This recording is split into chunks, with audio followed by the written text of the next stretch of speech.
නිමි රජුරු අරගෙන යන්නේ වේතරණිය ගාවට. වේතරණිය කියන්නේ ගඟක්.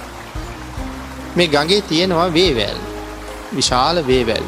පුවක් ගස්, පොල් ගස්, තල් ගස් වගේ වේවැල් ලොකුයි. මේ වේවැල් වල කොහොමත් කටු. අපි දන්නවා වේ කටු තියෙන බව. සඳහන් කරනවා මේ කටුවක් අඟල් 16ක් විතර දිගයි කියලා. ගඟ යුරේ තමයි වේවැල් තියෙන්නේ. ගඟ වතුරෙන් පිරීලා. ගඟ යුරේ තියෙනවා ගිනියම් වෙච්ච යවුල්. ඒවා ගිනියම් වෙලා තියෙන අර අඹ දැල්ල රතු වුණා වගේ රතු පාටයි ගින්දරෙන් වතුර ගෑවි තිබුණට නිමෙන්නේ නැහැ. යවුල් පිහිටලා තියෙනවා. යමපල්ලෝ නිරිසත්තු මෙතෙන්ට අරගෙන ගිහිල්ලා හොඳටම තලනවා. තලන්නෙත් යකඩ පොල්ලෙන්. ඒකත් අර වගේම ගිනි අරන් රතු පාටයි. ඒකෙන් තලලා අර අපි දැති ගොයියට මැඩුවන් අරගෙන විසි කරනවා වගේ මේ හෙල්ලවල් අරගෙන අර තලාපු නිරිසතාට අනිනවා. ඇනලා එයා ඒකෙන් උස්සලා ඈතට විසි කරනවා.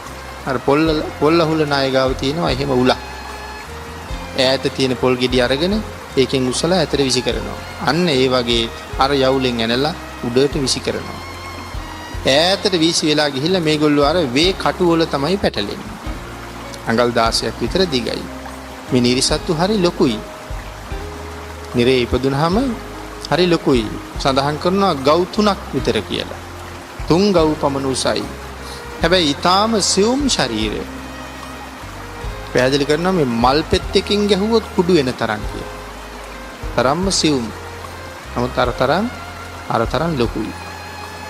කුස්සලා විසි කරාම වේ කටු වල ඇමිනිලා ඉතින් මේගොල්ලෝ විලාපතියෙත් කෑ ගහනවා. හැම තැනින්ම ඇමිනිලානේ. වසර දහස් ගණන් ගැලවෙන්නේ නැහැ. ආහාරත් නැහැ, බොණ්ඩ වතුරත් නැහැ. සාපිපාසා දෙකෙන්ම පීඩිතයි. කෑ ගහ විලාප කී ඉඳලා ටික වේවැල් පාත් වෙලා වේ කැටු වලින් ගැලවිලා මේ කට්ටිය වැටෙනකොටම වැටෙන්නේ අර මුල තියෙන යවුල් වලට. ඉතින් අපිට හඬත් එක්ක ඇහෙනවා වැටෙනකොට මෙහෙම හඬ ඇහෙන්න ඇති කියලා. මේ යවුල් වල පැටලිලා ඇමිනිලා තවත් කාලාන්තරයක් දුක් විඳිනවා. එහෙම දුක් විඳලා ආපහු වැටෙන්නේ ගඟට. ගඟට වැටිලා සඳහන් කරනවා මේ ගඟ රැලි දැලිපිහිය වගේ කියලා. කොහොමද ගඟේ රැලි නැගෙනවනේ. මේ රැලි වැදෙන තැන කැපෙනවා. ඒ විතරක් නෙමෙයි මේ ගඟේ තියෙන ලුණු වතුර කාෂාර ජලය කියලා සඳහන් කරනවා. මේ වතුර පැහෙනවා. පැහෙන ලුණු. ඊළඟට මේ ගඟේ නෙළුම් තියෙනවා. මේ නෙළුම් පත්‍රත් දැලිපිහිය සමානයි කැපෙනවා. දැන් රැලි වලිනුත් කැපෙනවා, නෙළුම් පත්‍ර වලිනුත් කැපෙනවා. ඒ නිසා නිරිසත්තු බේරෙන්න කියලා හිතාගෙන යට යනවා.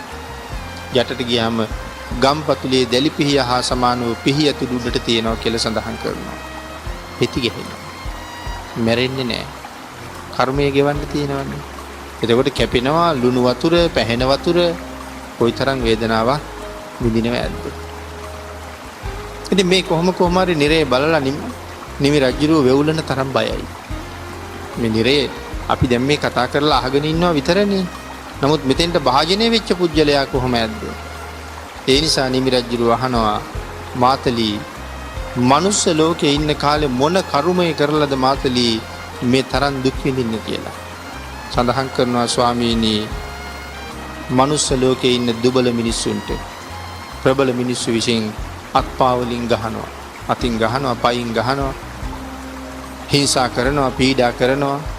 අන්නේ දුර්වලයන් තැලූ පෙළූ මිනිසුන් නිරේට වැටිලා විඳින දුක්ඛන්දරාවයි ස්වාමීනි ඔය තියෙන්නේ.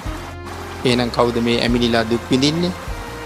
මනුස්ස ලෝකේ ඉන්න අහිංසකයන්ට තමන්ගේ ශක්තිය පෙන්න තලතලා පහර දීදී හිංසා පීඩා කරපු අයට උරුම වෙන්නා වූ දුකේ එක ප්‍රමාණයක් තමයි මේ වේතරණී වැටිලා විඳින්නේ.